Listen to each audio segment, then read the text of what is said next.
explicarse lo que es un judío, que mucha gente piensa que es una raza incluso, ¿no? Si vais a la Wikipedia, te dice que es una etnoreligión. Judío es aquel hijo de madre judía, componente étnico puro, o que se convierte al judaísmo. ¿Cómo sería ese proceso de entrar a la religión judía? Si yo mañana decido que quiero ser judío, ¿qué debería hacer? Dice, oye, Elías, ¿vosotros cómo os acercáis a Dios? Y ahí hay, digamos, con la cabeza, podéis poner una importancia masiva a la praxis. Cuando un judío cada vez se hace más religioso, más externaliza eso, ¿no? Y no existe la obligación de creer en Dios. Cuando rezo en la Eucaristía es muy concreta cuál es la imagen que tengo de Dios. ¿Cuál es esa imagen, esa personalidad que tiene de Dios? No existe imagen porque está prohibido. Siempre uno piensa en Dios y se nos lleva la imagen del hombre con barba, pero porque está en la cultura, ¿no? ¿Cuál es el rol o la visión de la mujer en el judaísmo? Porque me llama la atención lo de que se transmite el carácter judío porque tu madre sea judía. A ver, el papel de la mujer en el judaísmo, como yo decía antes, pues Nini y yo tenemos mucho más en Ya. común. O sea, yo con ese chico tengo, bueno, los dos somos judíos, es cierto, ¿vale? Pero yo voy a estar más alineado con él en muchas cosas, ¿no? Menos en el prepucio, pero...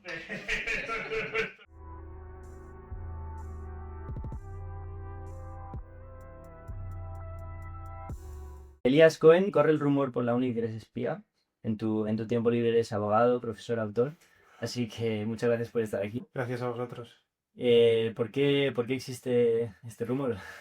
Pues la verdad que me gustaría saberlo. A ver, en primer lugar, lógicamente, porque una de las asignaturas que he dado históricamente es inteligencia, no inteligencia artificial, sino la inteligencia como disciplina para obtener conocimiento para la toma de decisiones, ¿no?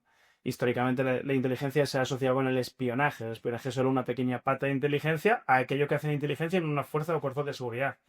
Hay gente que hace inteligencia en la empresa privada. Los dos, tanto empresa privada como ámbito público, tienen el mismo método. Lo que pasa es que en el ámbito público, pues digamos que existe el espionaje, también existe el espionaje industrial, ¿no? Pero es solo una pequeña pata de la inteligencia. Entonces, doy esa asignatura. Luego resulta que soy judío y he trabajado en el gobierno de Israel. Y luego resulta que uno de los espías más famosos de Israel se llamaba como yo, Elías Cohen, pues entonces ya uno se pone a fantasear y piensa que soy espía, pero no, la verdad es que no lo he sido. Pero mantengamos esa mística, ¿no? Así seguramente servirá como disuasión pues, para que me respeten y para que no copien en los exámenes. No, y además un espía justo diría que no es espía, entonces Lógicamente. justo de casa. Eso es así, o sea, si alguien presume de que ha sido espía, es que no ha sido espía, eso tenlo claro. ¿Y cómo llegaste a trabajar en Israel? Pues, a ver, es que yo he trabajado en Israel y no soy israelí. Yo soy español, he nacido en Málaga, pero soy judío, ¿no? Y es cierto que desde Israel y en las comunidades judías de todo el mundo existe una simbiosis evidente, ¿no? Aunque a nivel administrativo la mayoría no seamos israelíes de nacionalidad, pero el Estado de Israel promociona mucho una inmigración judía de todo el mundo a Israel. Y la simbiosis y colaboración que hay entre ambos, comunidades judías de todo el planeta y Estado de Israel, pues es muy intensa, ¿no? De hecho, uno de los vectores de la actual identidad judía es ese sentirse conectado con el actual Estado de Israel, ¿no? Ser judío no es una religión. Ser judío es algo un poquito más complejo y tiene ciertos elementos de identidad. Un idioma, una historia común y, por ejemplo, el sionismo, ¿no? Apoyar la existencia de Israel, ¿no? En resumidas cuentas. Entonces, durante una época de mi vida, para mí, Israel y el conflicto con los palestinos fueron el centro de mi vida, ¿no? Y yo siempre quise irme a vivir a Israel y siempre quise, y yo tenía claro que mi destino era vivir allí, estar allí, trabajar allí, y no solo montar allí una empresa, sino trabajar para el gobierno y hacer cosas para mejorar la imagen de Israel en el mundo y para garantizar su continuidad, etcétera, etcétera, ¿no? Digamos que era muy activista, muchísimo, ¿no? Entonces, en uno de esos programas que el Estado de Israel lleva a cabo para atraer juventud judía, pues uno de ellos era pues trabajar por ejemplo, podías trabajar pues en empresas, en asociaciones, fundaciones o en ciertos departamentos del gobierno, ¿no? Entonces yo elegí trabajar en el Ministerio de Exteriores, en el Departamento de Diplomacia Pública. Y lo combinábamos con un curso que teníamos todos los jueves, que podría llamarse como, no sé, pues un filosofía política y economía israelí, ¿no? Todos los jueves, que venían ponentes bastante importantes y a eso lo compaginaba con mi trabajo en Israel, ¿no? Y yo trabajaba más en Jerusalén, que es donde, bueno, es una ciudad bastante, digámoslo así, fascinante en todos los aspectos, ¿no? Como puede suceder en España, ¿no? No es lo mismo Barcelona que Cáceres, efectivamente. No estoy ni menospreciando ni sobreestimando ni a barceloneses ni a cacereños. Simplemente que dentro de un país puede haber ciudades que son distintas. Unas porque tienen mar y otras son más de montaña, otras por el idioma, las costumbres, ¿no? Aunque sean del mismo país. Lo que pasa es que Israel es un país que su tamaño es como Murcia, como la región de Murcia. Es un país muy pequeño. y en cuestión de media hora en coche tienes Tel Aviv, que es una ciudad costera con rascacielos, que puede ser el Barcelona o el Berlín de Oriente Medio. Y luego tienes Jerusalén, que es una ciudad pues, oriental con los santos lugares, en la cual la mitad de la población, el 40% de la población es árabe israelí, el otro 40% son judíos ultraortodoxos. Está rodeada pues, por las distintas líneas de fronteras que hay entre Israel y los territorios a lo largo de las décadas, ¿no? Entonces, en Tel Aviv tú puedes vivir una vida bastante occidental. El conflicto, lógicamente, está presente, pero donde está más presente es en Jerusalén, ¿no? Sin duda.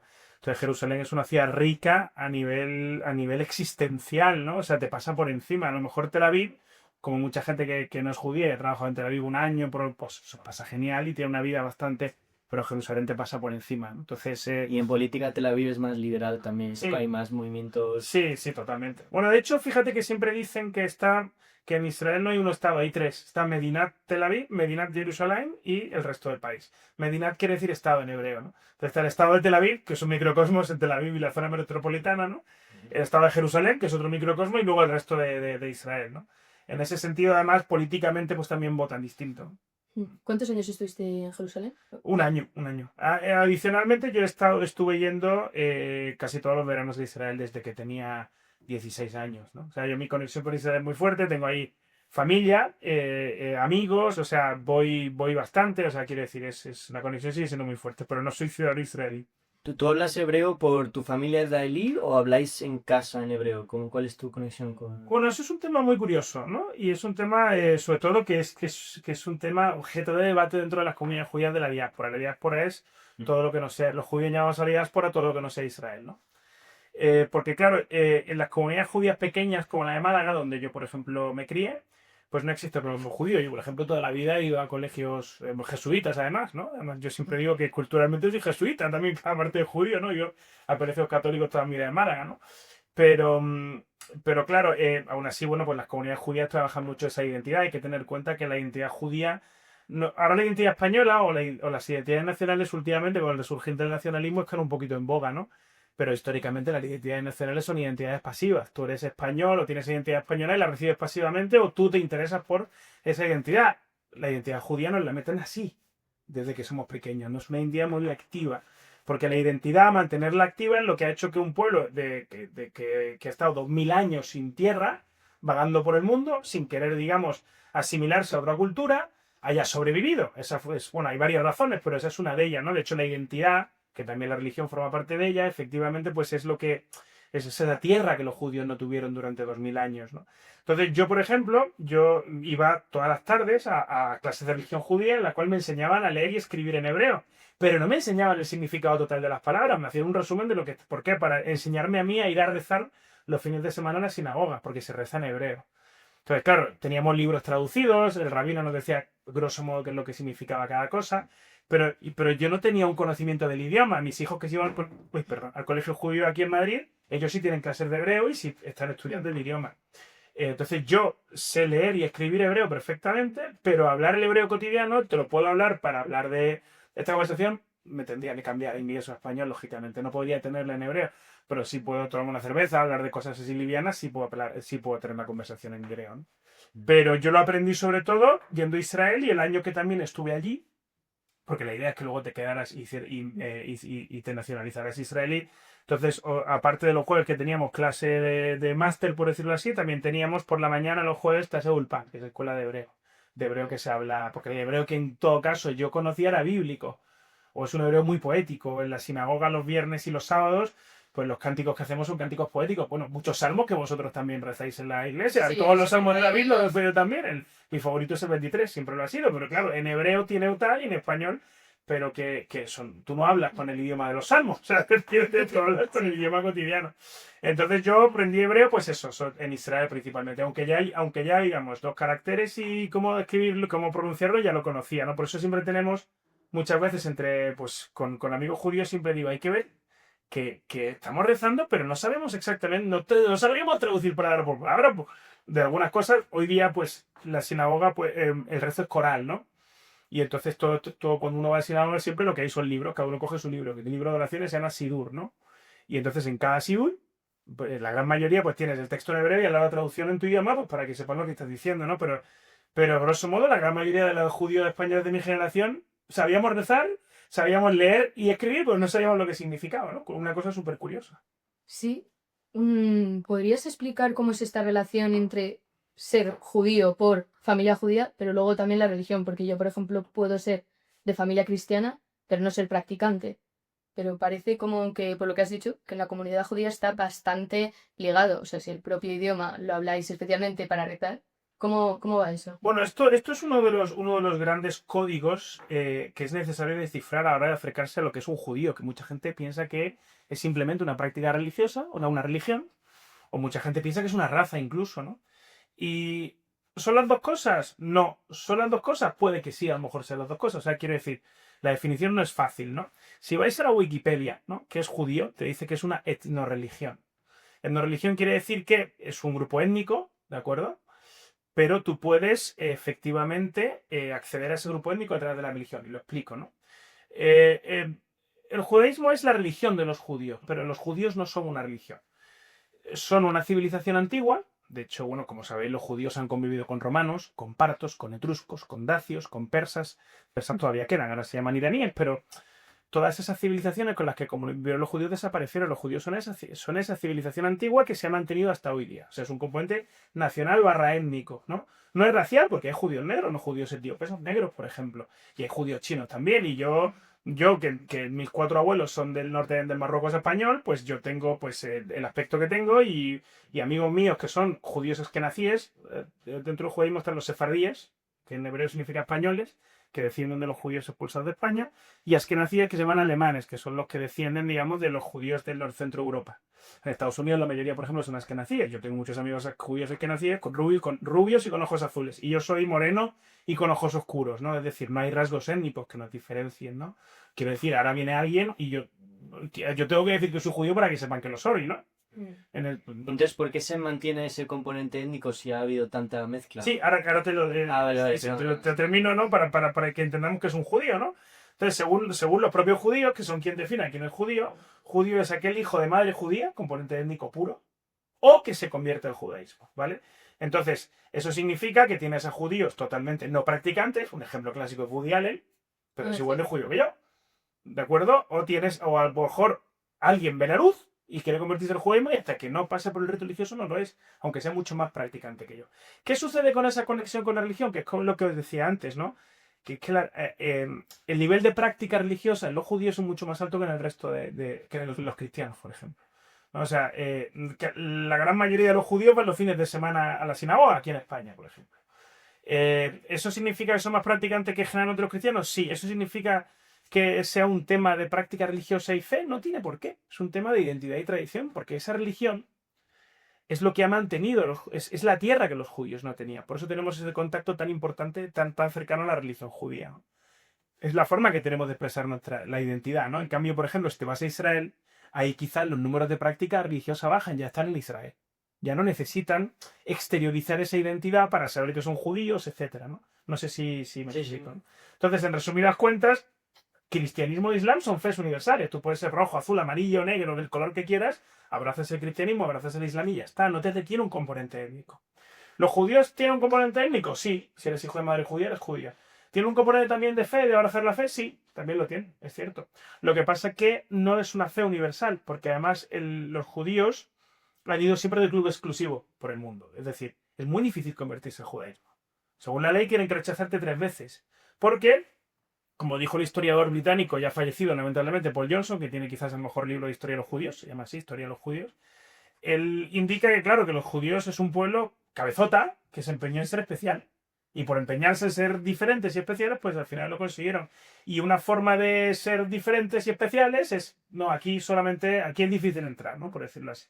Y ese es más o menos, no sé si necesitas otra aclaración, lo digo porque muchas veces... ¿Cómo sería ese proceso de entrar a la religión judía? Si yo mañana decido que quiero ser judío, ¿qué debería hacer? Pues mira, lo más normal es que te dirijas al rabino, que es el líder espiritual de la comunidad, ¿no? Y le digas, oye, mira, pues quiero ser judío. El rabino te hará fe y preguntas, ¿sabes? ¿Tú por qué quieres ser judío? ¿Y cómo te ha venido esta fe a la cabeza y tal. Y tú dices, pues mira, resulta que por mis apellidos, mi tatarabuelo era judío, he encontrado un libro, he empezado a investigar, me encanta, tal y cual. Vemos que el rabino te dice, bueno, vale, pues ahora Pongamos que es que empezó a investigar, que no hay ninguna conexión familiar, que puramente... Sí, que los hay a montones, ¿eh? Mm. Pues entonces te dirá, bueno, genial, pues el proceso no es fácil, que lo sepas. Y tengo que rechazarte 3 veces. Oye, seguramente será para cumplir la formalidad. Te diga, no, o algo así, ¿no? Puede que sea así, ¿no? En ese sentido. Pero luego tienes que dar unas clases, y lo más seguro que te recomienda un preparador. Y en esas clases tienes que estudiar no solo la Torá, que es el Antiguo Testamento que vosotros conocéis, sino también el Talmud, que es una literatura rabínica posterior. Son 60 y tantos tomos, no tienes que estudiarte los 60 y tantos, pero tendrás clases que te lo resuman.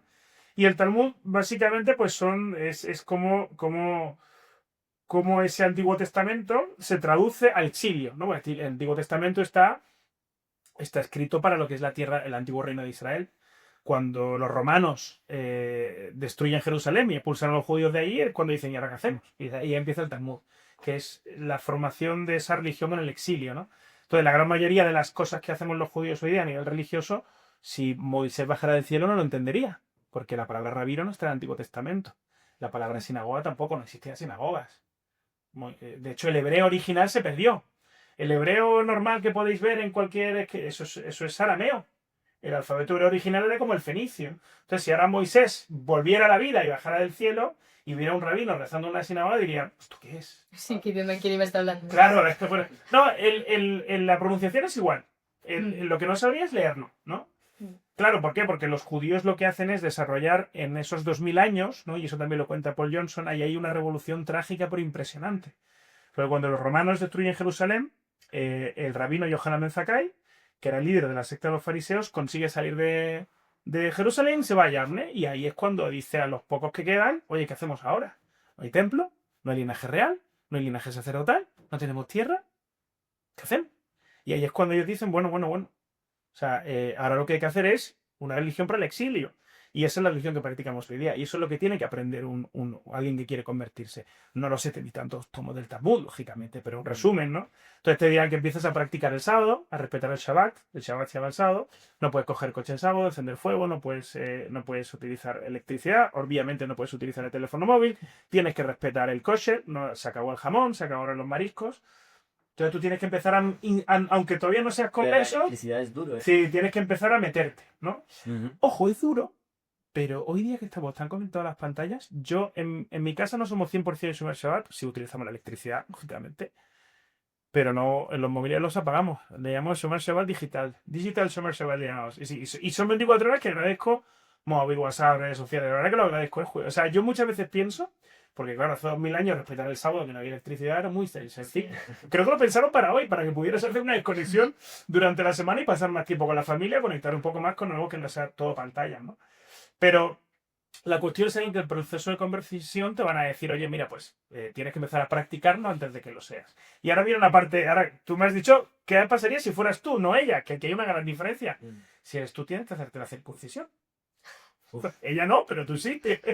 A mí es que me circuncidaron al nacer, no me acuerdo afortunadamente, pero tú como hombre, cuando pasaras ese examen, ¿de acuerdo? Porque va a ser luego un tribunal rabínico, tu preparador, digamos, pues habla por ti y te hace el endorsement, luego tú como hombre tienes que hacerte la circuncisión.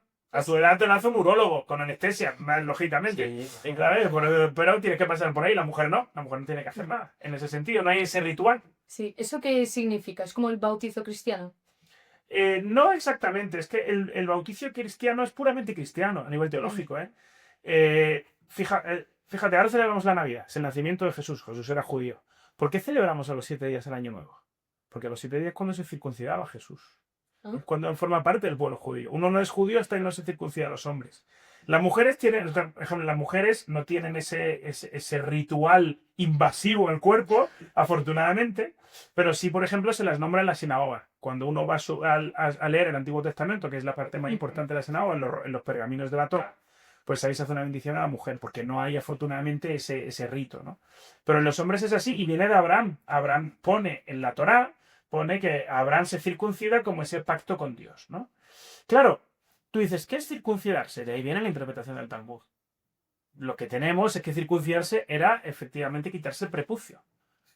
Es lo que hay, pero es lo que ha pasado durante los años. pero no te dice exactamente que te quite el prepucio. El Nuevo Testamento dice se circuncidó. La circuncisión puede ser quitarte también esta parte de la piel que no vale para nada. ¿Por qué es una parte de la piel? Pues que la interpretación, la tradición, etcétera. El bautismo como tal, que es el agua, eso es una cosa totalmente cristiana en ese sentido, ¿no? Es más, aunque pensemos, ¿no? Quiero decir, y sobre todo en el judaísmo tendemos a pensar que o la gente, pues como en todos los círculos hay mitos, ¿no? Y uno de los mitos dentro del judaísmo es que no hemos tenido influencias externas en nuestro desarrollo legislativo. Claro que las hemos tenido. O sea, Santo Tomás y Maimónides dicen lo mismo, utilizando otro lenguaje, pero dicen lo mismo. Maimónides, sabio judío de cordobés, de España, de la Edad Media, y Santo Tomás, o sea, ellos dicen lo mismo, conjugan fe y razón en sus libros, ¿no?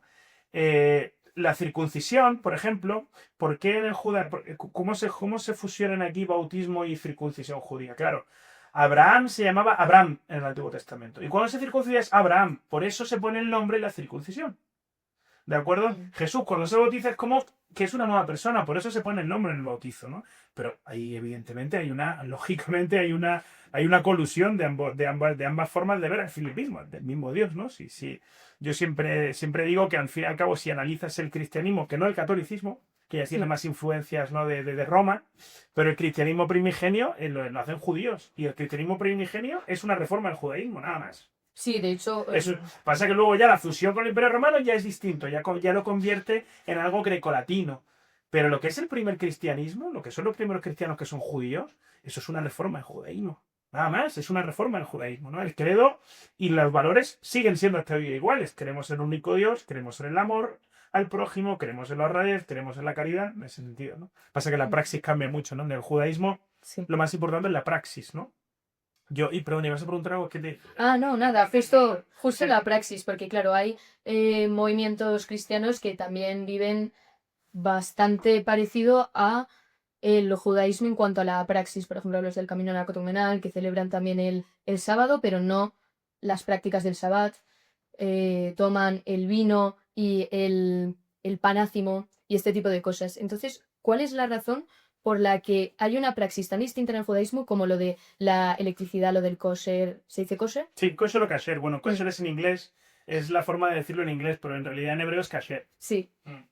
O sea, ¿cuáles son las explicaciones de estas? ¿Por qué, por ejemplo, no se puede utilizar la electricidad en el sábado? Bueno, en primer lugar, y para dejar claro la importancia de la praxis en el judaísmo, y esto me pasa, y aquí tengo yo una revelación, entre comillas, es en la universidad, una de mis primeras acciones como profesor es ir a un viaje a Israel con los alumnos, ¿no? Y bueno, pues visitamos, yo digamos, hice aparte de guía judío, ¿no? Cuando visitamos el Muro de las Lamentaciones, una sinagoga, fuimos a Masada. Y entonces en el autobús una alumna, ¿no? Se gira y me dice, oye, Elías, ¿vosotros cómo os acercáis a Dios? Y ahí me iba a explotar la cabeza, me pregunta. Es que no existe o sea, no existe. Quiere decir, tú sí, tú hablas con tu rabino y te dirá, pues mira, pues, te dirá, claro que existe el acercamiento a Dios, pero ¿cómo te lo dice? No hay introspección. Sí la hay si la quieres, pero un rabino te dirá, ¿quieres acercarte a Dios? Come kosher, respeta el sábado, da donativos a los pobres, que bueno, y muchas cosas más, ¿no? Estudia Torah, por lo menos 2 veces al día, esto. O sea, el judaísmo le da una importancia masiva a la praxis.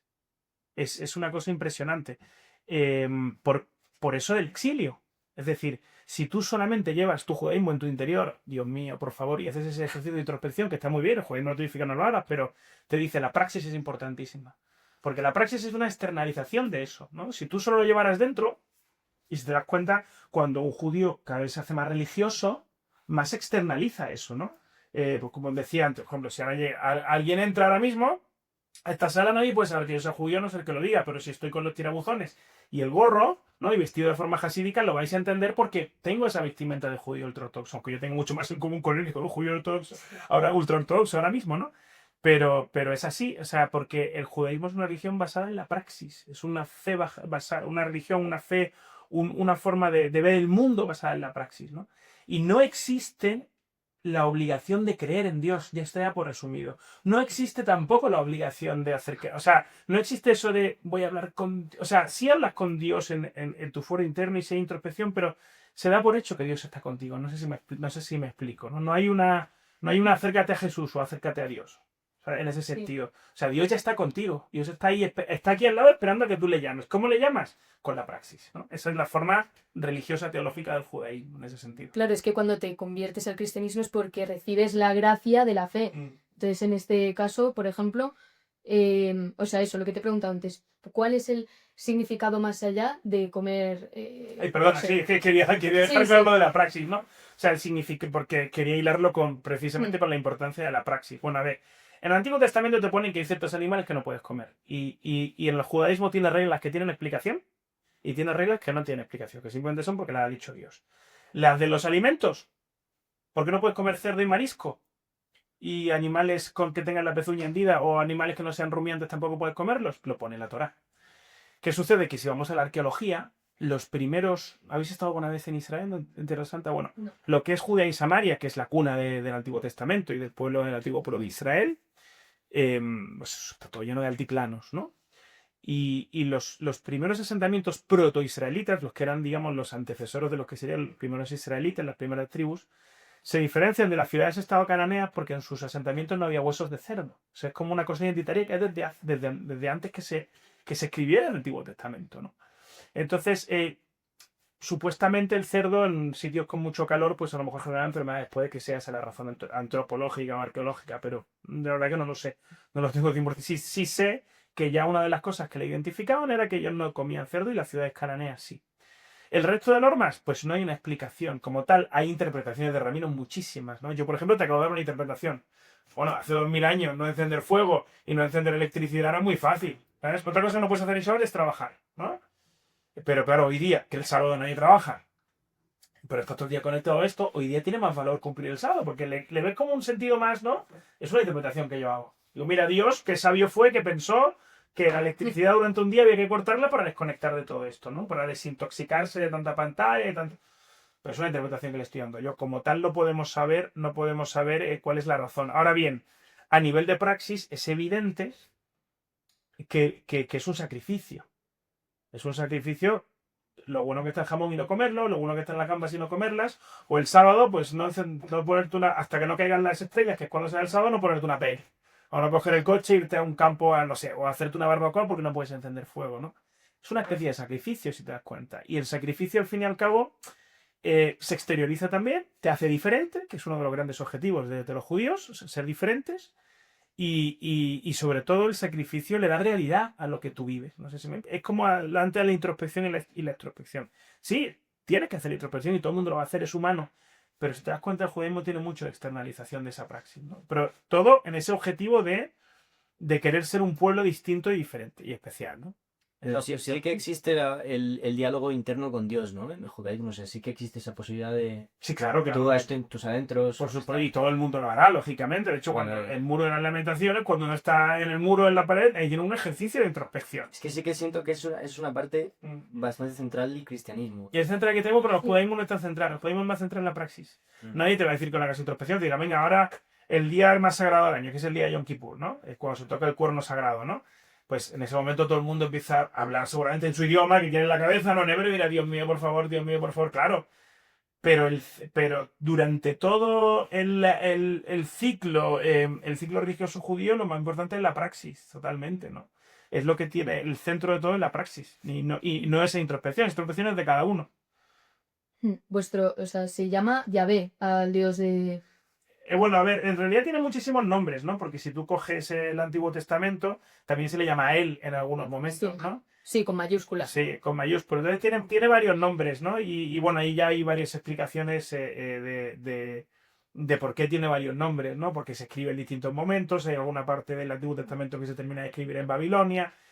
Ahí no podríamos saber por qué tiene distintos nombres, pero en todas las traducciones al castellano o otros idiomas del Antiguo Testamento se le llama Dios y punto. Sí, ¿y cuál es la imagen que tenéis? Porque, por ejemplo, yo puedo materializar o visualizar muy bien al Dios católico, primero porque vino su hijo, Jesús, que le puedo, o sea, que tiene una personalidad. Y luego Dios está, o sea, aunque no tenga una praxis tan definida el cristianismo católico, el diálogo que tengo interno con Dios, e incluso externo cuando rezo en la Eucaristía, es muy concreta cuál es la imagen que tengo de Dios y está bastante compartida. Entonces, ¿cuál es esa imagen, esa personalidad que tenéis de No Dios? existe imagen porque está prohibido. O sea, está prohibido hacer imágenes de Dios y está prohibido hacer cualquier imagen, cualquier escultura. Está totalmente... Bueno, de hecho, si vais a una sinagoga, es una habitación con libros. El centro de la sinagoga es un arca, al fondo, que es como un armario que abres y están los rollos del Antiguo Testamento, que son escribas que lo hacen, como se hacía hace 2000 años, ¿no? Cogen un pergamino de piel, lo pintan con estas plumas, ¿no? Y eso es lo que se lee tres veces a la semana en la sinagoga y con el momento central del rezo, ¿no? Pero no hay imágenes porque están prohibidas. Si vais a una iglesia evangélica o calvinista, veréis que tampoco hay imágenes, pues es más o menos en ese sentido parecido. Entonces, ahí la imagen es muy customizada, cada uno se hará su imagen, ¿no? Efectivamente, uno piensa en Dios y se nos lleva la imagen del hombre con barba, pero porque está en la cultura, ¿no? Es así, a mí al menos, te hablo de yo, pero en realidad yo no debería tener ni esa imagen. Porque en realidad Dios, según dijo Maimónides, es incorpóreo, es omnipresente, no tiene forma, no tiene principio, no tiene fin, ¿no? En ese sentido, y claro, no hay una imagen y sería prohibido hacerla, porque lo pone el Antiguo Testamento que es prohibido. Entonces, no hay una imagen definida, me temo. Y de personalidad, por ejemplo, el Dios cristiano es bueno, quiere que yo sea buena más allá de la praxis incluso. O sea, mejor que seas buena persona con tus relaciones a que vayas a misa. En el judaísmo se tiene más bien la praxis, ¿no? Pero ¿cuál es? Bueno, a ver, ¿qué es efectivamente ser buen hombre, ser buena persona es fundamental, ¿no? Como decía, dice el Pirkei Avot, que es uno de los textos provenientes del Talmud más bonitos que hay, que es un tratado de ética, dice que el mundo se sostiene por las personas justas, por el Antiguo Testamento, la Torá, y por la justicia, ¿no? Perdón, por las personas buenas, el Antiguo Testamento y la justicia, ¿no? Entonces, la importancia de ser bueno efectivamente es fundamental, ¿no? Lo que pasa es que en el judaísmo hay un componente de identidad y tienes que darle mucha importancia para que no se pierda. Acuérdate de esa obsesión de no desaparecer. Es un pueblo muy cabezota. 2000 años, y es que ya no quedan civilizaciones de las que eran con los judíos. Lo normal es que se hubieran desaparecido, pero que se han empeñado. Entonces, claro, ese empeño hace que tú le den mucha importancia a la praxis porque es tu razón de ser. Pero claro, el ser bueno es lógicamente fundamental, ¿no? ¿Qué sucede con ese Dios, no? Claro, si tú lees el Antiguo Testamento, al principio Dios no deja pasar una. Sí. Es un Dios bastante exigente, dejémoslo ahí, ¿no? Lo que pasa es que, bueno, pues luego Dios tiene una evolución, al menos en el texto del Antiguo Testamento y luego en la literatura rabínica. Al fin y al cabo, en la figura de Dios, incluso en el Antiguo Testamento, es una figura que redime al pueblo árabe y lo perdona. Porque el pueblo judío, como dice el Antiguo Testamento, es un pueblo cabezota, de dura cerviz, que os saco de Egipto y encima luego hacéis un becerro de oro. Pues hago ganar todas las guerras y encima no me hacéis caso. Tal, y encima, bueno, venga, pues es como la relación que puede tener el Dios del Antiguo Testamento con el pueblo judío es como ese hijo al que quiere mucho, pero que siempre le desobedece, pero al final le perdona porque es su hijo, ¿no? Entonces, aunque haya efectivamente, oye, pues la destrucción de Sodoma y Gomorra, el diluvio, ¿no? Y hay digamos, un Dios muy, muy que no deja pasar una, ¿no? Es cierto que al fin y al cabo se las perdona a todas a los judíos, ¿no? En ese sentido, el Dios del Antiguo Testamento. Entonces, Sí, es el pueblo elegido, si es como pueblo fuerte. técnicamente, el pueblo elegido no es algo que venga del judaísmo, es algo que se adopta luego. Nunca, los judíos nunca se dicen pueblo elegido. Lo que viene a decir la literatura rabínica y el Antiguo Testamento, vienen a decir como el pueblo que Dios cuida o el pueblo que le tiene especial atención, pero nunca habla de pueblo elegido en ese sentido, ¿no? Pueblo elegido yo creo que es un término que alguien judío diría y a lo mejor ya se utilizaría, pero para mal, mira, estos se creen los elegidos, ¿no? Ah, vale. Pero como tal, o sea, incluso, fíjate que hay un texto del Antiguo Testamento que es cuando los judíos cruzan el mar, que es un cántico del Antiguo Testamento que dice Amzu Kanita, quiere decir el pueblo que adquiriste, es como tu propiedad, un pueblo de tu propiedad, pero no significa que sea elegido, ¿no? Entonces, el pueblo elegido, de hecho no se dice en la sinagoga, no somos el pueblo elegido, jamás yo no lo he escuchado. En cambio, pues si decimos que, bueno, somos el pueblo favorito, ¿no? Por decirlo así, o bien cuidado, o nada, lo mira Dios, que siempre ha estado con nosotros, pese a todo lo que hemos sufrido y tal, ¿no? Una última pregunta antes de cambiar de tema, pero Sí. ¿cuál es el rol o la visión de la mujer en el judaísmo? Porque me llama la atención lo de que se transmite el carácter judío porque tu madre sea judía. Y me acuerdo también, yo solo he estado una vez en una sinagoga, pero me acuerdo que los hombres nos teníamos que tapar la cabeza, pero no había ninguna obligación para las mujeres. Y en ese sentido, en otras religiones sí que siento que es más la mujer la que tiene más restricciones, por decirlo. Entonces, ¿cuál es el...? A ver, el papel de la mujer en el judaísmo ha evolucionado, como todo el judaísmo, ¿no? Y insisto, sobre todo los ultraortodoxos tienden a pensar que el judaísmo no ha evolucionado, pero no es así, el judaísmo ha evolucionado bastante, ¿no? A lo largo de la historia. Lo que pasa es que es cierto que el papel de la mujer ha evolucionado mucho. Fíjate que la mujer es central en el judaísmo en el sentido de que tiene que ser tu madre judía para que tú lo seas, en ese sentido, ¿no? Entonces, en tal sentido, el papel de la mujer es central. Ahora bien, a la hora de la liturgia, pues cambia. Digamos que el hombre tiene más protagonismo, ¿no? Si vais a una sinagoga ortodoxa, ¿no? Las mujeres y los hombres están separados. Y quien lleva el protagonismo del rezo son los hombres. ¿Por qué se hace esas separaciones? ¿Por discriminación? No. Si a la con rabino te dirá que no. Porque los sacerdotes eran hombres, ¿no? En el templo. Pero te dirá que el hombre y mujeres tienen que estar separados no por nada, sino para evitar pensamientos. Es como, mira, aquí vienes a rezar, pues a lo mejor una mujer, pues que es muy guapa o lo que sea, pues no, las mujeres aparte, las aparte y así evitamos tentaciones, ¿no?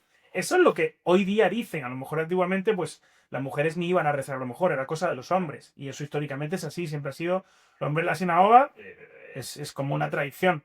Pero claro, entonces en las sinagogas ortodoxas, en teoría, el que reza tiene que taparse la cabeza, pero también es una tradición. No viene el Antiguo Testamento de taparte la cabeza. Viene el Talmud posteriormente, porque el Antiguo Testamento dice que cuando te cases tienes que tener la cabeza tapada, pero es una costumbre y tradición.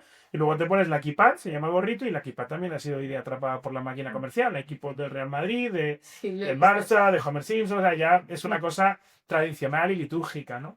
Pero es cierto que tienen roles distintos. Tienen roles distintos y el papel de la mujer, bueno, pues en lo que es la liturgia no es central el del hombre, pero en otros aspectos como, por ejemplo, el hecho de ser judío es fundamental la mujer. Aunque supongo que también depende de la comunidad, ¿no? Porque lo he visto en una serie en Orthodox, que a lo mejor que en las comunidades judías en Nueva York hay algunas que quizás no sé qué palabra utilizar. No me voy a ofender, puedes utilizar la que quieras. Quizás más sectarias, ¿verdad? No, es que eso es una secta lo que sale en Orthodox. Lo que pasa Sí, y que se rapan la cabeza las mujeres, porque y llevan peluca, o sea, no es porque se rapan la cabeza. Sí, es una pregunta, claro, y si pues hay mucho... A ver, es que aquí hay que entrar con el bisturí en materia, ¿vale? Los judíos podemos parecer desde fuera un bloque monolítico, pero no lo somos. Como yo decía antes, pues él y yo tenemos mucho más en común que yo con con el que se casa con la chica en Orthodox. Orthodox. O sea, yo con ese chico tengo... Bueno, los dos somos judíos, es cierto, ¿vale? Pero yo voy a estar más alineado con él en muchas cosas, ¿no? Menos en el prepucio, pero... El niño sí tuvo circuncidado, sí tuvo, exacto. La cuestión es que, claro, dentro de los judíos, al igual que dentro de la cristiandad, hay muchas formas de ver el judaísmo. Y es como la cristiandad, católicos, luteranos, adventistas, neocatecumenales, bueno, pues... Pues en los judíos tenemos, digamos, los ortodoxos, que son los que siguen a rajatabla el Talmud. La comunidad judía de España, casi todas, excepto algunas, son ortodoxas. Yo soy de una comunidad ortodoxa, pero baño con el tirabuzones. Simplemente a la sinagoga que voy, digamos, es una sinagoga que sigue el rito ortodoxo y los hombres y mujeres, por ejemplo, rezan separados, ¿no? De acuerdo. Pero hay sinagogas que son conservadoras, que hombres y mujeres sí rezan juntos, como una iglesia, por ejemplo. O hay sinagogas reformistas, que incluso las mujeres dirigen el rezo, tienen también su kippah, claro, porque hay distintas formas de verlo. Dentro del mundo ortodoxo están también los ultraortodoxos, que ya son los, para que lo entendamos grosso modo, salvando todas las distancias, unos Amish, ¿no? Sí. Que a lo mejor rechazan muchas cosas de la vida moderna, que tienen una vida muy monacal, por decirlo así, pues eso podría ser los ultraortodoxos, ¿no? No a nivel general. Y otros ultraortodoxos, en tanto en cuanto la religión judía no es dogmática, es decir, en el catolicismo es piramidal, tienes arriba el Papa y lo que dice el Papa todos tienen que seguirlo. El judaísmo es no cree en el dogma, es todo lo contrario. El judaísmo tiene rabinos, ¿de acuerdo? Y la ley judía te dice que si un rabino piensa una cosa y otro rabino piensa otra cosa sobre un tema, da igual al rabino que sigas que estarás haciéndolo bien, ¿no? Entonces, ¿qué sucede? Pues hay muchos rabinos que tienen fieles y rabinos que le dan interpretaciones un poquito distintas a las que le dan otros rabinos. Entonces surgen sectas como el Satmar. Los ortodoxos son de la secta Satmar que tienen una forma de llevar el judaísmo muy chocante. En resumida cuenta, realmente chocante. ¿Por qué se rapan la cabeza? Que eso son las mujeres ultraortodoxas. Bueno, porque la ley te dice que cuando una mujer se casa no puede enseñar su pelo, ¿vale? Cuando está casada o cuando está soltera. ¿Que entonces qué hacen? ¿Qué pasa? Pues el que hizo la ley hizo la trampa. Muchas dicen, bueno, yo no quiero ir por la casa tapada con un pañuelo, yo quiero ir... Claro, entonces que se compran pelucas. Ah, me estás enseñando tu pelo. Yeah. Claro, por eso todas llevan peluca. Por eso se rapan la cabeza, para que sea más cómodo ponerse la peluca. Porque con tu pelo, y encima una peluca es un lío. Entonces llevan el pelo corto, se la rapan para ponerse peluca. Entonces, todas las mujeres ultraortodoxas van con un pelo que no es suyo, porque la ley dice que no pueden enseñar su pelo. Esa es la explicación, mucho más sencilla de lo que parece, ¿no? Sí. Entonces, ¿qué pasa? La secta Satmar tiene unas costumbres y una forma de, claro, que son efectivamente muy arcaicas, ¿no? Pero pasa, es así, en los Sarnar y bueno, como puede pasar a lo mejor si te pasa a ti con los Amish, ¿no? Que dices, joder, esta gente, ¿sabes? Sí, de hecho se me parece bastante a la serie esta de Anortho, sí. Sí, sí, sí. Bueno, ahora vamos a entrar en una sección apoyada por nuestro colaborador aquí en la uni, la cafetería Raíz y Grano. Un café buenísimo. Sí, ir a probarlo Café muy bueno. aquí en el campus. Que bueno, esta sección tiene el objetivo de acercar este tipo de conversaciones y conocimientos a más personas y juntarlo un poco con el concepto de su negocio de cafetería. La pregunta que vamos a plantear ha sido formulada voluntariamente por un alumno aquí en el campus. Vaya, En este caso, sí, porque te la ha traído un alumno tuyo fiel a ti, que de hecho ha puesto es el mejor, es mi profe.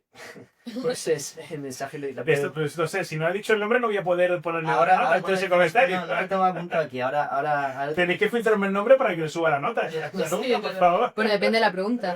ya sabéis Sí, sí, que, a ver si es una pregunta los que envenenada. hayan pillados en la convocatoria ordinaria, que se pasen por la cafetería y dejen una pregunta y así os sube la nota. Su pregunta es bastante compleja, la verdad. ¿Ves en la transparencia y descentralización de las criptomonedas una herramienta que encaja con los valores judíos de soberanía individual? ¿O crees que su falta de regulación choca con la responsabilidad comunitaria que promueve tu tradición? Si quieres te la paso por escrito, te dejamos... No, he entendido. Y quiero saber qué alumno es porque hemos en clase... Claro, yo en clase introduzco muchas veces... O sea, en relaciones internacionales yo creo que los alumnos tienen que estar informados de la actualidad internacional, igual que no somos médicos ni arquitectos, somos profesionales de relaciones internacionales y tenemos que estar al día de lo que pasa. Entonces, yo en todas mis clases de relaciones, los primeros 10-15 minutos, a veces se alarga mucho más, pues hablamos de un tema de actualidad, ¿no? Entonces, y una de las mejores experiencias académicas como profesor, más allá del contenido de la asignatura, es descifrar ciertos códigos de los que todo el mundo habla y en realidad los alumnos no tienen ni idea. Recuerdo una clase sobre amnistía, cuando la amnistía, ¿no? Claro, los medios, toda la amnistía. Mucho uno dice, oye, mira, todo el mundo habla de esto, pero ¿alguien me puede explicar lo que es? ¿Y esa clase fue? Sí. Yo expliqué lo que era la amnistía, fue impresionante. Igual cuando hablamos de criptomonedas, que es un mercado que mueve miles de millones de dólares conforme estamos hablando, pero ¿quién me podría explicar lo que es una criptomoneda en 60 segundos? ¿No? Le digo yo a los alumnos. Claro, entonces intentamos descifrarlo muchas veces cuando hablamos de actualidad, ¿no? Entonces, creo saber cuál es la clase de esta alumna. Hemos hablado bastante de criptomonedas, ¿no? Y claro, lo que él dice es que los judíos tenemos ese espíritu, no sé si individual, pero digamos un espíritu nómada, ¿no? ¿Por qué históricamente a los judíos se les asocia al dinero o a las joyas? Aparte de porque un mito que ojalá fuera verdad, ¿no? Que todos fuéramos ricos, pero no era así, ¿no? Bueno, porque eran bienes fáciles de mover. Es una buena forma de guardar el valor en una piedra de oro. Si sobre todo eres una población nómada que está siendo constantemente expulsada o perseguida, tienes que ir moviéndote, ¿no? Entonces es cierto que la criptomoneda, que es algo descentralizado, que es una forma de guardar tu valor sin que ningún banco central o sin ningún político, digamos, al final lo acabarán consiguiendo, pero es cierto que al fin y al cabo es una forma de reserva de valor. Es cierto que tiene un componente judío indudable en ese sentido, ¿no? O al menos así lo veo yo, ¿no? En esa forma de, pues, poder llevarte un patrimonio, digamos, un patrimonio movible, ¿no? Pero claro, lo que dice el alumno, y es muy interesante, que los judíos tenemos una responsabilidad comunitaria, ¿no? Hay un mandamiento en la Torá que es que todos los miembros del pueblo de Israel son responsables del otro. De hecho, una de las principales claves de que los judíos resistan 2000 años en el exilio es la solidaridad que tenemos entre nosotros. Yo si mañana me mudo a cualquier ciudad del mundo, lo primero que hago es buscar la comunidad judía. Y seguramente alguien esa noche me invitará a cenar, me dirá, oye, pues habla con este, habla con otro. Y yo haría lo mismo si alguien viniera nuevo a Madrid y hablara conmigo. Es así. Entonces, sí hay una responsabilidad comunitaria, pero una cosa no quita la otra, no sé si me explico, ¿no? El hecho de que tú quieras proteger el valor de tu trabajo, protegerlo de los impuestos, de las expropiaciones, de la devaluación de la moneda, de la inflación, de cualquier distorsión, es totalmente compatible con que tenga responsabilidad comunitaria, ¿no? Es decir, lo que pasa es que, claro, en los Estados-nación occidentales decidieron hace mucho tiempo que la solidaridad tenía que ser forzosa, en el entendido de que tenían miedo de que la gente no fuera solidaria. En el entendido de que siempre hay gente que va a ser más débil, que puede tener enfermedades, que puede tener situaciones distintas y no va a poder tener la misma fuerza y las mismas herramientas que tú tienes para prosperar. Tiene que haber un sistema de solidaridad. Eso hay un pacto generacional entre todos nosotros. Pero lo que pasa es que los Estados-nación dicen, bueno, pues esto hay que hacerlo un poco obligatorio, si no, a lo mejor no recaudamos tanto para la gente que a lo mejor lo necesita, ¿no? Pero ya os digo, o sea, en el judaísmo es obligatorio que tú des el 10% de tus ingresos a gente que lo necesita. está puesto en el Antiguo Testamento, ¿no? Entonces yo creo que sí es compatible esa descentralización muy judía de la reserva de valor con la responsabilidad comunitaria. O sea, no veo algo egoísta en tener una criptomoneda. En el sentido que una cosa es que tú quieras preservar tu valor y otra cosa es que tú decidas eh, cómo, cómo tener esa responsabilidad comunitaria. Aquí ya entraríamos en un debate de solidaridad forzosa o no, y acabaríamos hablando de liberalismo, comunismo, marxismo, Sí. etcétera, ¿no? Pero Sí, le está dando yo Claro. vueltas a la cabeza con eso, sí. claro, quiero decir, en ese sentido, bueno, pues eso ya cada uno, o sea, yo creo que no son perfectamente compatibles, ¿no? Es una muy buena pregunta. Tengo que decirle a ese alumno que ha dicho que soy un gran profesor, que le subí la nota. Y para terminar, una pregunta más fácil. Bueno, no. Bueno, no O tan no. fácil, la verdad. Que tenemos una sección que mantenemos en todos los episodios que es que si nos das 2 consejos bueno, a nosotros no, a alguien de 20 años o a ti mismo cuando tenías 20 años con la experiencia que tienes, ¿qué 2 consejos podrías dar? Uf, Claro, es más difícil. claro, eso es más difícil, pero sí, yo creo que se pueden dar consejos, ¿no? Y sobre todo, pues, ¿qué le dirías a tu yo de 20 años? Eso siempre es curioso, ¿no? Si yo me lo En encontrara. el café que el pesimismo era un tema que te gustaba mucho ahora. Bueno, es que eso es lo que le diría a mí. Yo de 20 años, aparte de darle, a lo mejor le daría un par de, un par de collejas para que espabilara, pero aparte de eso, le diría que el pesimismo es absolutamente, quiero decir, no es un pi. Y hoy vivimos, creo, ¿no? En los últimos años hemos vivido una época de creciente pesimismo, ¿no? Sobre todo a partir del 2011, la crisis de 2008. O sea, fijaos que cuando cae el muro de Berlín y cae la Unión Soviética, la década de los 90 es década de puro optimismo. Si veis la serie de los 90, Friends, es toda alegría, risas. Si veis la música de los 90, la MTV, que era un canal icónico en los 90, ¿no? Si veis todos los productos culturales de los 90, eran muy optimistas. Nadie hablaba de que iba a acabar el mundo, nadie hablaba de que, bueno, de que todo se iba a ir al garete, nada, para nada. Era todo una... De hecho, Fukuyama, un gran teórico de las relaciones internacionales, escribe el famoso El fin de la historia. Y dice, ya se acabó toda contingencia ideológica. Todos los países vamos a evolucionar a ser democracias liberales capitalistas. Y poco a poco pasará. Fukuyama sigue defendiendo esa tesis. Muchos han dicho que ella se ha equivocado, ¿no? Pero es cierto que los 90 estaban llenos de optimismo. Llenísimos, ¿no? Lo que sucede es que, bueno, después de la crisis de 2008, todo el mundo es pesimista. Todo se va a acabar. El planeta se va a acabar. Todas las naciones se van a destruir. No hay futuro, no hay oportunidades. La IA se lo va a comer todo. Y quiero decir, con un simple estudio de la historia, sabías que pensar así. O sea, cada uno es libre de pensar como quiera, obviamente, pero es que no tiene ningún sentido. Es decir, hace 100 años podíamos haber muerto por beber este agua, que a lo mejor estaba contaminado. Y es muy difícil que alguien se muera. En España, ¿eh? ¿Quién se puede morir hoy día por beber agua? Hace 100 años, 1925, a lo mejor tú y yo tenemos una mina trabajando y tú no podrías estudiar. Hace 100 años, ¿cuánto era la mortalidad infantil en los hospitales? ¿Del 60-70%? Quiero decir, mi abuelo empezó pintando paredes con 14 años. Y mi otro abuelo empezó vendiendo vino en la calle con 15 años. O sea, pero... los últimos 100 años de historia, y estoy hablando de 100 años que ha habido 2 guerras mundiales y una crisis económica del 29 y otras 73 devastadoras. Y fíjate cómo está la humanidad. Ahora, ¿qué te mueve a pensar que va a ir a peor? ¿Por qué tiene que ir a peor? Yo creo que es sobre todo la angustia de justamente ha ido tan rápido la historia en 100 años, hemos alcanzado tantos extremos positivos y negativos, y ahora como que seguimos con ese ritmo, la IA, el cambio climático, no sé qué. Yo creo que es pesimismo, o sea, yo creo que es más bien la enormidad del desconocido y de los desafíos que hay, que algunos les llevan a un extremo optimismo de vamos a seguir mejorando hasta ritmos, o a la angustia y el pesimismo de vamos a desaparecer y es imposible que esto no desemboque en una guerra mundial y se termine todo.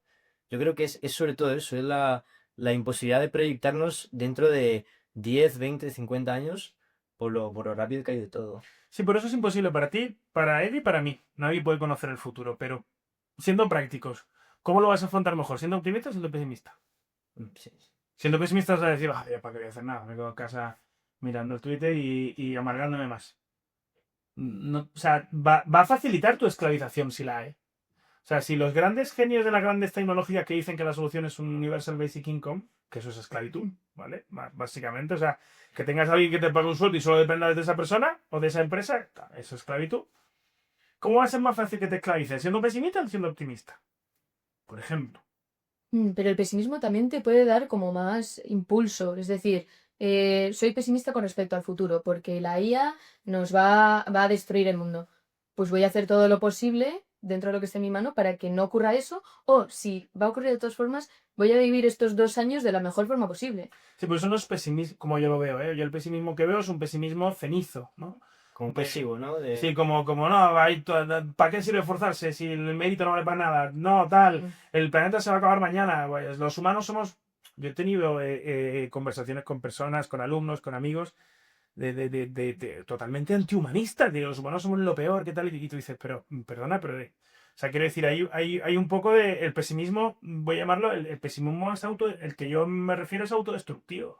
Se ve mucho en Sí. política también, ¿no? Bueno, en política... No votar, no me informo, no, porque todo se va al garete y me da igual. Bueno, eso no sé, ¿eh? Porque, a ver, el político se beneficia mucho de la polarización. Y además, no solamente en política, la polarización es un buen negocio. Hoy día vas por la calle, en las marquesinas es o gluten free, palma free, sugar free, todo free, o tienes la hamburguesa Tiger King con cebolla frita y queso. O sea, no hay término medio. Si os dais cuenta, nos están haciendo, no porque haya una conspiración que lo fuerce, sino porque es un buen negocio. Tanto partidos políticos como medios de comunicación como empresas necesitan público fiel. Los fieles son los que te van a comprar el producto. El fiel, te están haciendo fan de equipos de fútbol, el del Real Madrid o el del Barça, ve un penalti del contrario. Oye, que míralo, le ha dado la patada, está sangrando. No, no es penalti. Pero no le estás viendo que no es penalti. Y voy a ir a ver a mi equipo, pase lo que pase. Entonces, eso es parte de un negocio, la polarización. Negocio en el sentido económico, en el sentido político. Y eso lleva a que la gran mayoría ellos promuevan el pesimismo para venderse como solución. Sobre todo en el plano político. Mira, es que si viene la derecha va a ser el fin, las mujeres van a entrar en la casa, vamos a perseguir a los homosexuales. Todo el mundo sabe, hasta los más radicales de derecha saben que eso no es así. Y oye, es en su contrario. Pero yo creo que el pesimismo, un consejo más importante es ser optimista. Y el segundo, lógicamente, nunca rendirse. Nunca rendirse jamás. Ni en la peor de las circunstancias, siempre seguir adelante. Ya, si me apuras, si pudiera más de 2 consejos, daría más, porque ya es un aprendizaje de vida. Ser ordenados, ser formales, evitar adicciones, ser disciplinados. O sea, todo lo que te decía esa gente de, oye, aprovecha el tiempo, no, sé ordenado, no, tal cual. Esa gente que tú decías, oye, qué pesado, pues es porque te quería, ¿sabes? Son buenos consejos. Sí, es como lo que hemos estado hablando antes. O sea, creo que justo con nuestra edad es el momento en el que estás recordando lo que te decía tus padres con 15 años, que no se lo vas a decir a tus padres, evidentemente, o sea, no les vas a decir que tienen razón, pero es el momento en el que dices, ay mierda, ya no me lo están diciendo, a lo mejor tengo que empezar a vestir un poco mejor. Esto, así que... Entonces lo retiro. Los consejos que dan los mayores, la gran mayoría de esos consejos son buenos consejos. O sea, otro consejo sería sigue los consejos de los mayores, ¿vale? Sobre todo los que son tu familia, porque eso es gente que no tiene ningún interés ni incentivo, simplemente los quieren. Entonces, seguramente serán buenos consejos. Pues eres el primer invitado que ha dado 10 consejos en esta sección, así que... Y el primer espía, ¿eh? Sí, no paramos abriendo también, cuidado. Bueno, entonces nada. Sí. Y tampoco ha desmentido, no ha confirmado. Ha mantenido la ambigüedad. Sí. Muchísimas Nada, gracias. enhorabuena por el podcast. Me encanta. Ya he escuchado unos cuantos programas, como sabéis. Os deseo mucho éxito y enhorabuena por la iniciativa, que es fenomenal. Muchas gracias. A vosotros. Muchas gracias por habernos escuchado hasta el final. Si te ha gustado esta conversación, tenemos diferentes episodios en nuestras redes sociales. Somos Carmen, Fritz y Hugo. Y desde Hablar Claro estamos comprometidos por mejorar cada día la calidad de nuestro trabajo, por lo que vuestro apoyo y sugerencias valen mucho para nosotros. Muchas gracias por escucharnos y hasta el próximo episodio.